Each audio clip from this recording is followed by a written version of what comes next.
الحمد لله رب العالمين والعاقبة للمتقين الصلاة والسلام على سيد الأنبياء والمرسلين أما بعد فأعوذ بالله من الشيطان الرجيم بسم الله الرحمن الرحيم إن الله وملائكته يصلون على النبي يا أيها الذين آمنوا صلوا عليه وسلموا تسليما بڑی الصلاة والسلام علیک یا رسول اللہ الصلاة والسلام علیک یا حبیب اللہ وعلى آلک واصحابک یا نبی اللہ۔ معزز سامعین و ناظرین، السلام علیکم ورحمۃ اللہ وبرکاتہ۔ دوستو، بھائیوں، بزرگوں اور معزز سامعین و ناظرین، آج کا جو ہمارا موضوع ہے وہ یہ ہے کہ فضیلت اذان، یعنی مؤذن کی قیامت والے دن کیا مقام و مرتبہ ہوگا، کیا مقام ہوگا، اس کا جو ہم ثواب ہے، جو فضیلت ہے، وہ ہم آقا کریم علیہ الصلوۃ والسلام کی حدیث مبارکہ سے دیکھیں گے۔ حضرت ابو ہریرہ رضی اللہ تعالی عنہ سے مروی ہے، رسول اللہ صلی اللہ تعالی وسلم نے فرمایا، اگر لوگوں کو معلوم ہو جائے کہ اذان کہنے اور پہلے صف میں شمولیت کا کتنا ثواب ہے،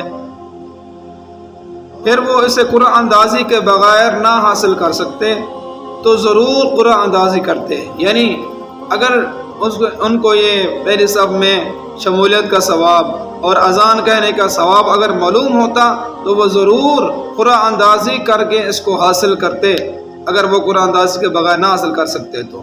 فرمایا کہ اگر انہیں نماز کے لیے جلدی آنے کا ثواب معلوم ہوتا تو اس کی طرف دوڑ کر آتے، اگر انہیں معلوم ہوتا کہ عشاء اور صبح کی نماز کا کس قدر ثواب ہے تو ضرور ان میں حاضر ہوتے، اگرچہ سرین کے بل آنا پڑتا۔ سبحان اللہ۔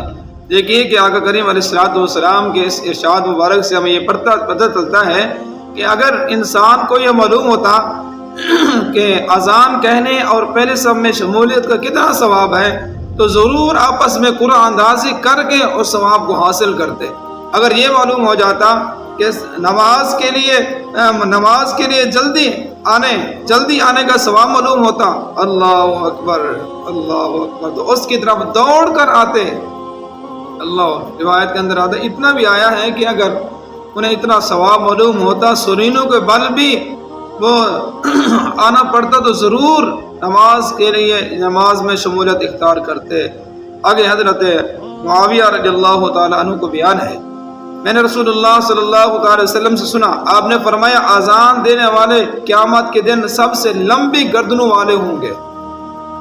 مؤذن کا یہاں مقام بیان کیا جا رہا ہے کہ قیامت والے دن جو مؤذن کی گردنیں ہوں گی سب سے بڑی ہوں گی۔ اس سے مراد یہ ہے کہ جو مؤذن کا قیامت والے دن مقام ہوگا سب سے بڑا ہوگا، افضل و اعلیٰ مقام ہوگا۔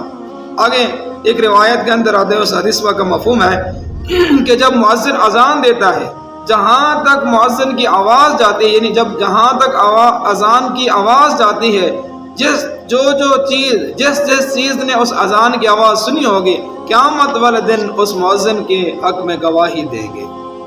اللہ اکبر۔ حضرت جابر رضی اللہ تعالی عنہ سے مروی ہے، رسول اللہ صلی اللہ تعالی وسلم نے فرمایا، جس نے اذان سن کر یہ کلمات کہے، اللہم رب هذه الدعوة التامة والصلاة القائمة آت محمدا الوسيلة والفضيلة والدرجة الرفيعة وابعثه مقاما محمودا الذي وعدته وارزقنا شفاعته يوم القيامة انك لا تخلف الميعاد۔ یہ جو ہم اذان کے بعد دعا پڑھتے ہیں، اللہ کے حبیب علیہ الصلوۃ والسلام نے ارشاد فرمایا، جو بندہ یہ دعا پڑھتا ہے اس شخص کے لیے قیامت کے دن میری شفاعت واجب ہو گئی۔ معزز سامعین و ناظرین، ہمیں چاہیے جب ہم اذان کہیں، اذان سنیں، اذان کے بعد ہمیں یہ دعا ضرور پڑھنی چاہیے۔ اللہ تبارک و تعالیٰ سے ہم یہی دعا کرتے ہیں، باری تعالیٰ ہمیں اذان کہنے کی توفیق عطا فرمائے اور ہمیں دعا پڑھنے کی بھی توفیق عطا فرمائے۔ میرے آقا صلی اللہ تعالی وسلم کی ان احادیث مبارکہ پر ہمیں عمل کرنے کی توفیق عطا فرمائے۔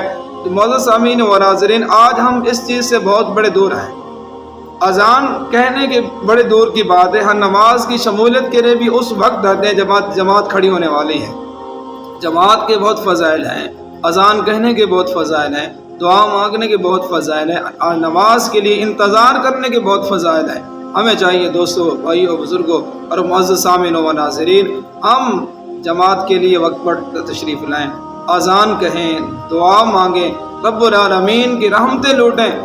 زندگی کا پتہ نہیں کس وقت یہ سانس نکل جائے، اور قبر کے منزل ہمارے لیے موجود ہے۔ اگر ہم یہاں نیک اعمال کر کے جائیں گے تو ہمارے قبر کے مناظر آسان ہو جائیں گے۔ رب العالمین سے یہ دعا کرتے ہیں باری تعالیٰ ہمیں عمل کرنے کی توفیق عطا فرمائے، آمین بجاہ النبی الامین۔